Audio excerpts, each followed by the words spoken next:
Bom dia, boa tarde, boa noite a todos. Hoje, sábado, 25 de abril, está no ar o 15º episódio de Paulo Maloca, a série. Após matar mais um dos membros da facção que matou Elias, filho do soldado Eliseu, Paulo Maloca sobe na moto com Mazinho e os dois saem do local, certos de mais um final. No caminho, a tensão se transforma em uma conversa fria, onde Paulo Maloca revela o que falou com o alvo.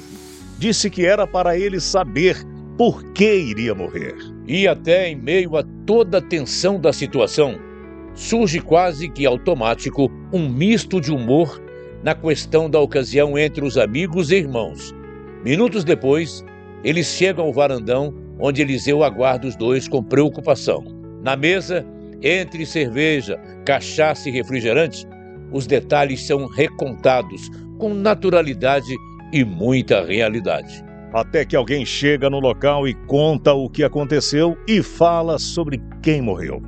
Surgindo a informação que a vítima estava armada e com drogas, e a reação na mesa é fria e o sentimento de vingança fervia.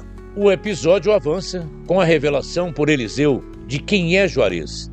Todo o drama de uma questão de outra guerra onde viraram irmãos. É neste novo contexto que Paulo Maloca segue ganhando de todos respeito e admiração por sua frieza, coragem e determinação.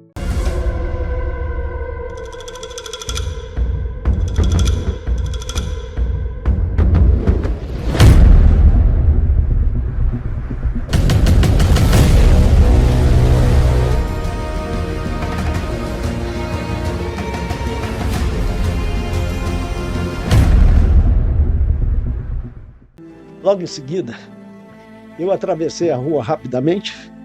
O Mazinho, após os disparos, já tinha ligado a moto. Eu montei, ele arrancou e nós saímos. Perdão, a gente percebe que o senhor parece que não está bem hoje. Quer parar a gravação? O senhor gostaria de retomar as gravações amanhã? Eu talvez não consiga terminar a série. Fica à vontade. Mas com certeza, vamos tentar terminar pelo menos esse episódio. Principalmente que hoje nós temos a presença aqui do meu amigo, meu irmão, o Eliomar Mazinho, que participou de todas essas questões, todas essas confusões, sofreu junto, né, com a família, passando por tudo que aconteceu. E nós estamos, desde lá, nós estamos juntos. Já faz tantos anos, né, meu irmão? Tirando o tempo que ele ficou preso, né? Tirando o tempo que eu fiquei preso também, né? O Eliseu ficou preso no batalhão, o Mazinho ficou preso no cadeão. Eu fiquei preso tempos depois, em outras ocasiões. E tirando esse tempo, depois ele também foi para os Estados Unidos e ficou mais de 10 anos. Tirando todo esse tempo, nós estamos juntos ainda mais de 30 anos. Uma amizade de 30 anos. Né? Mais de 30 anos que nós estamos juntos. E desde lá, nós estamos caminhando juntos, independente, indiferente de questões adversas ou não. Mas vamos continuar. Naquela noite, o Mazinho, após sair, ele está correndo muito com a moto. Então eu bati no nome dele e falei, calma, vai mais devagar. Aí ele diminuiu a velocidade da moto e falou, o que foi aqui? E eu falei, o quê? E ele disse, você conversou com ele? Você estava conversando com ele? E eu falei, conversei. Um cara daquele, ele tinha que saber por que ele ia morrer. Você pensa bem, com certeza, depois de morto, aquele sujeito foi para o inferno. Um cara desse chega lá no inferno e não sabe dizer por que ele está lá, por que ele foi para lá. Com certeza, está lascado 2 vezes, né? Então eu ajudei ele, para ele poder pelo menos explicar para onde ele foi e por que ele foi. Depois nós chegamos lá no bar-restaurante Varandão. O Mazinho estacionou a moto em meio a alguns carros lá que já estavam estacionados. E o Eliseu estava parado em pé. O Eliseu estava nervoso? Bom, eu acredito que preocupado, né? Além de mim, principalmente por causa do Mazinho, né? Filho, apenas 17 anos.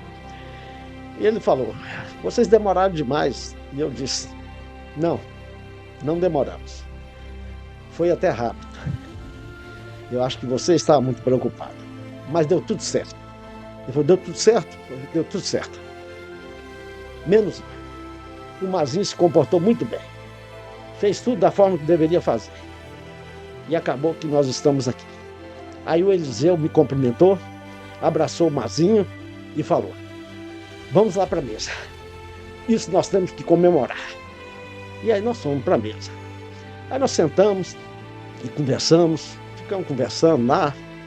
Longo tempo, né, Mazinho? Eu ia dizer, eu quis saber, né, tudo que aconteceu. Claro.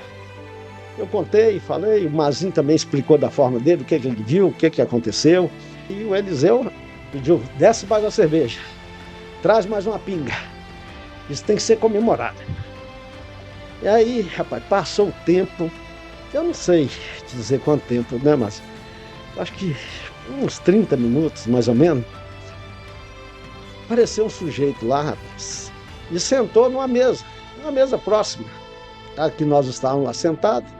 Eu arriscava tomar um copo de cerveja, 2, enquanto o Eliseu tomava 3, 4, tomava uma pinga dele e tal. O Mazinho só tomava refrigerante. Bom, mas o cara sentou lá, rapaz, e ele conhecia o garçom, e ele, me lembro até hoje, o Eliseu também conhecia o garçom, chamava Gesso, né, mano? Gesso. Aí falou, rapaz, Gesso, você não acredita. Mataram um cara ali agora, rapaz, menos de uma hora. Então, uma pessoa chegou e começou a comentar o caso que tinha ocorrido, como se vocês não sabiam de nada. E ali só ouviu, né? Ouviram. Com certeza. Ele nem imaginava que era eu e o Mazinho ali do lado. Então, ele falou com o garçom Gesso. Gesso, rapaz, mataram um cara ali descendo na Rua da Exposição, no bairro de São Paulo, na esquina, no bar de esquina. Rapaz, deram 3 tiros na boca do cara. O cara caiu morto na hora, rapaz. Aí o garçom perguntou, o que foi? Confusão? Ele falou, rapaz, eu não sei. Eu acho que foi uma discussão que ele teve com o cara. Aí o Eliseu foi e chamou a atenção, falou, por favor, me desculpa. Falando com o rapaz da mesa ao lado. Ele falou, pois não. O que mesmo que aconteceu? Onde que aconteceu? Ele falou, rapaz, mataram o cara ali descendo na Rua da Exposição, deram 3 tiros na boca dele. Aí o Eliseu falou, os 3 tiros pegaram na boca dele? Foi na boca. Aí o Eliseu perguntou, eles discutiram? Foi uma discussão, uma confusão? Ele falou, parece que sim. Teve um rapaz lá que disse que ouviu a pessoa que atirou dizer para ele assim, você nunca mais vai rir de ninguém. Ou alguma coisa assim, que ele nunca mais ia rir na vida. Eu acho que ele deve ter rido do cara, alguma confusão assim, e o cara matou ele. Aí o Eliseu perguntou, e é a pessoa conhecida, é a pessoa boa, alguma coisa assim? Falei, parece que não. A polícia está lá e tal, ele está morto lá, a polícia encontrou um revólver na cintura dele, e também o dono do bar entregou uma bolsa para a polícia, onde tinha muita droga, muita maconha, muitos barbitúricos, né? Esses comprimidos, esses xarope que esse povo usa aí e tal. A bolsa dele estava cheia. Aí o Eliseu falou, então não morreu ninguém. Essas pessoas não vão fazer falta nenhuma aqui nesse mundo. O Eliseu falou, nós temos que comemorar. Traz mais uma cerveja, traz mais uma pinga. Rapaz, realmente, que situação complicada. Aí o Eliseu virou para mim e falou, você acertou 3 tiros na boca dele? E eu falei, eu já tinha falado várias vezes que ele nunca mais ia rir na vida dele. Aí o Eliseu, mas você acertou os 3 tiros na boca dele? E eu falei, ele não estava longe. Aí nós rimos, o Eliseu riu, o Mazinho riu, tomamos mais um pouco ali, aí o Eliseu falou, vamos embora. Aí nós saímos e voltamos para casa. Me permita fazer um comentário. Me chamou a atenção o fato do senhor se preocupar com o cidadão no momento em que ele... É o sujeito, o bandido. No momento em que ele chegasse ao portão do inferno, o que ele iria dizer para o chefe lá daquele local? Mas é que, se a gente encarar direitinho, visualizar, chega até a ser hilário, porque o cara fala assim, poxa, depois quando chegou lá, chegou e falou para mim essas frases e eu já estou aqui na frente do senhor. Por que o senhor morreu? O senhor morreu. Você tinha que explicar para ele por que ele estava morrendo. Com certeza. Porque, na verdade, é o seguinte, tem pessoas que assistem, né? Tem assistido o episódio, eles acham, tem pessoas que ficam do lado de uns caras desses. Eles não viram quem eles mataram. Eles mataram o Elias, um menino bom, ótimo filho. Ele trabalhava anteriormente no escritório de despachante, depois ele foi trabalhar, igual já expliquei, num depósito de material de construção do cunhado dele, do Merquinho, né, mas o Elias era um cara assim, que todo mundo gostava dele demais, alegre, honesto, trabalhador demais. Pra você ter ideia, ele trabalhava no balcão. E às vezes chegava caminhão para descarregar, né? Caminhão de sacos de cimento. Pois o Elias tirava a camisa, ia lá ajudar todo mundo a descarregar o caminhão de saco de cimento. Punha saco de cimento na cabeça, igual os chapas, né? O pessoal que trabalhava lá, ajudava todo mundo era doido com Elias. Menino bom. Realmente, menino trabalhador, tinha namorada, tinha sonhos, tinha tudo, nunca tinha feito mal a ninguém. Você imagina um cara que trabalha no balcão, largar o balcão, tirar a camisa e descarregar caminhão, que não era função dele? Por aí você tira. Então, tem pessoas que ainda acham que os caras mataram. Um cara igual o irmão do Mazinho, o Elias, e que a gente não tinha direito de vingar, de correr atrás, de matar todo esse povo. Que o Eliseu não tinha sossego. É lógico, quem vai ter sossego? Que pai que vai ter sossego de perder um filho com uma facção dessa? Com os criminosos dessa? Que jeito? Qual pai, qual mãe? Qual os irmãos que vai ter paz enquanto não matar esse povo?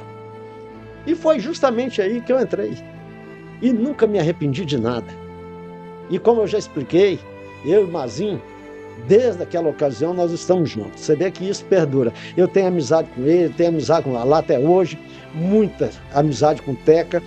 O Teca está lá no exterior, está nos Estados Unidos, mas a gente mantém contato, né, sempre que possível.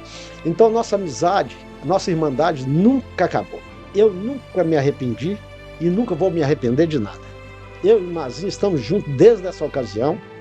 Eu, ele, né, o Teca, Lala, nós somos os irmãos. E eu posso dizer o seguinte, que nós vamos estar juntos, se Deus quiser. Eu e o Mazinho vamos estar juntos até o final, até eu morrer. O senhor falou que estavam todos comemorando, bebendo para comemorar. Mas nessa época o senhor não tinha o hábito de beber, né? Não. Eu arriscava, igual já falei, né? 1 ou 2 copos de cerveja, no máximo uns 3. Ficava ali enrolando, né? Enquanto o Eliseu bebia e tomava, realmente ele tinha mais motivo para beber do que eu, né? O Mazinho só tomava Coca-Cola, igual até hoje, é viciado em Coca-Cola. Depois de tantos anos, depois de mais de 30 anos, até hoje o Mazinho é viciado em Coca-Cola. Então, o Mazinho tomava Coca-Cola, eu arriscava 1 ou 2 copos de cerveja e o Eliseu tomava as deles. Mas uma pergunta para o senhor. Esses 3 tiros que o senhor deu, foi intencional na boca? Eu falei diversas vezes que ele nunca ia mais rir de ninguém na vida. Se ele escapasse, com certeza ele não riria mais nunca. Mas não tinha jeito de escapar. Na delegacia, nos dias seguintes, na semana seguinte, eu continuava trabalhando normalmente. Sempre observando, procurando saber sobre as mortes, principalmente a última do Nego Testa. Mas como eu já expliquei, o delegado regional, Dr. Marcos Luiz, ele, só de saber que a pessoa era traficante, que foi morto, que estava armado, com um monte de droga, não tomava nem conhecimento. Ele dizia, -1. Não era nem para investigar. Se dependesse dele, nem investigava. Às vezes o delegado fazia a parte dele lá, fazia as investigações, mas sem muita atenção com relação a essas pessoas, porque o Dr. Marcos, que era o regional, que determinava, dizia que não se preocupasse com esse tipo de gente. E aí, Eu cumpria meu horário, né? Saía só após ele ir embora, saía com o pessoal da triagem, saía com o pessoal da inspetoria, fazia várias prisões, fiz várias prisões com o pessoal da triagem, o Lauro, o Sr. Milton, o Sirico, por furtos e roubo e tal, com alguns da inspetoria de detetives também, questão de tóxicos entorpecentes. Eu estava bem ativo em todas as questões operacionais da delegacia e sempre prestando atenção em todas essas outras questões. Naquela semana, após a morte do Nego Testa e tudo que houve lá na delegacia, eu voltei na casa do Eliseu. Acho que era na quarta ou quinta-feira, né, Márcio? E nos reunimos, como de costume, na garagem. E o Eliseu me deu uma ótima notícia. É que, segundo o Cabo Carlim, o Juarez ia ter alta até o final de semana. Então todos ficamos muito felizes, não somente eu, o Eliseu, mas toda a família, né? Era algo que todos esperavam, né, Márcio? Que o Juarez se restabelecesse e realmente tivesse alta do hospital. Mais de mês. Então o Eliseu me chamou e falou: você nunca perguntou, e eu também nunca te disse nada a respeito do Juarez, mas ele é para mim como se fosse um irmão. Ele serviu o exército no estado do Rio de Janeiro e era cabo. Depois ele saiu e foi para o estado do Espírito Santo, onde ele ingressou da Polícia Militar. Ele tem a patente de primeiro sargento. Nessa ocasião, ele se envolveu numa confusão, numa troca de tiro. Na verdade, morreram 2 traficantes, mas ele foi afastado para responder administrativamente e criminalmente por esses 2 crimes. Foi nessa ocasião que nós nos conhecemos. A esposa dele é aqui de Minas, de Mendes Pimentel, aonde eu e o Cabo Carlim, compadre, estávamos destacados. O pai do Cabo Carlim tinha umas terras em São Félix. Nessa ocasião, tinha uma família de fazendeiros que eles achavam que mandavam, não só na cidade, que eles mandavam no estado. Numa festa, eles tiveram uma discussão com o pai do compadre Carlim e 3 irmãos o agrediram. Bateram nele muito. Deram nele uma surra que ele foi parado no hospital. Mas o Cabo Carlim, compadre Carlim, ficou revoltado, inconformado. E eu falei com ele: olha, compadre, se você quiser, nós não deixamos isso barato. Vou mostrar para esse povo. Vou mostrar a eles como bate no pai de alguém. E o Cabo Carlim disse: compadre, eles são muito poderosos. Eles são muito ricos. É complicado. O Eliseu falou: vamos ver até onde o dinheiro deles cerca a bala. Não vamos deixar isso barato. Foi justamente nessa ocasião que o soldado Eliseu, mais o Cabo Carlim, conheceram o sargento Juarez e se uniram no sentido de vingar a coça que o pai do Cabo Carlim tinha tomado da família de fazendeiro, os Abrão. Eles mandavam em toda a região. E foi aí que o soldado Eliseu, mais o Cabo Carlim e o sargento Juarez fizeram a primeira ação. Mataram o mais velho dos irmãos, o líder da família. E aí a coisa pegou. E o Juarez não arredou, sempre agarrado com o soldado Eliseu, mais o Cabo Carlim, e eles seguiram firme. E aí eles resolveram fazer a segunda ação. Mataram o segundo dos irmãos dos Abrão. Houve muitas denúncias, embora ninguém provasse que fosse o Eliseu, mais o Cabo Carlim e o sargento Juarez que teriam matado os 2 membros da família dos Abrão. E aí eles foram transferidos do destacamento de São Félix para o batalhão em Governador Valadares, lá no Vila Isa. Depois, nessa mesma época, nessa mesma ocasião, o Juarez teve um acidente automobilístico onde estava sua esposa e seu filho, seu único filho de 6 anos, e vieram a falecer, tanto a esposa e o filho de 6 anos. E o Eliseu me disse que parece que ele perdeu o sentido da vida. Realmente, os problemas lá no Espírito Santo, processo de homicídio, ele estava conseguindo administrar bem e tal. Mas depois da perda da esposa e do único filho, parece que ele ficou sem sentidos. Parece que ele perdeu o sentido da vida. Foi nessa ocasião que as coisas se complicaram mais ainda. O Cabo Carlim estava saindo da casa do Eliseu e sofreu um atentado à bala. atiraram nele várias vezes. Naquele momento de tensão, confusão, tiro para tudo quanto é lado, que o cabo Carlinhos reagiu e o Eliseu saiu lá de dentro de casa, correndo também, armado, e viu o pessoal que estava atirando no cabo Carlinhos, atirou no pessoal, e após toda aquela confusão, todo aquele tiroteio na rua, você entendeu? Os 3 caras que tentaram matar o cabo Carlinhos fugiram. Um dos tiros pegou na fivela do cinto dele. Um outro rasgou a sua camisa. Um outro rasgou a sua calça. E ele sobreviveu ao atentado. Nos dias seguintes, os 3 indivíduos foram presos, chegando em Santana do Paraíso, o que foi comunicado em Valadares. Então o Eliseu e o cabo Carlinhos foram lá para identificá-los e realmente constataram que eram os mesmos que tinham tentado contra a vida do cabo Carlinhos. Então, nessa ocasião, foi aberta a investigação e foi constatado que quem teria mandado matar o cabo Carlinhos era um dos irmãos da família Abrão. O último deles, o Tilelê, que estava no estado do Pará. Então, o Eliseu mais o Juarez resolveram ir atrás dele. Já no estado do Pará, o soldado Eliseu, juntamente com o sargento Juarez, localizaram o último dos irmãos dos Abrão, o Tilelê. E ele reconheceu o soldado Eliseu, que levou o revólver e disparou 6 vezes em seu peito.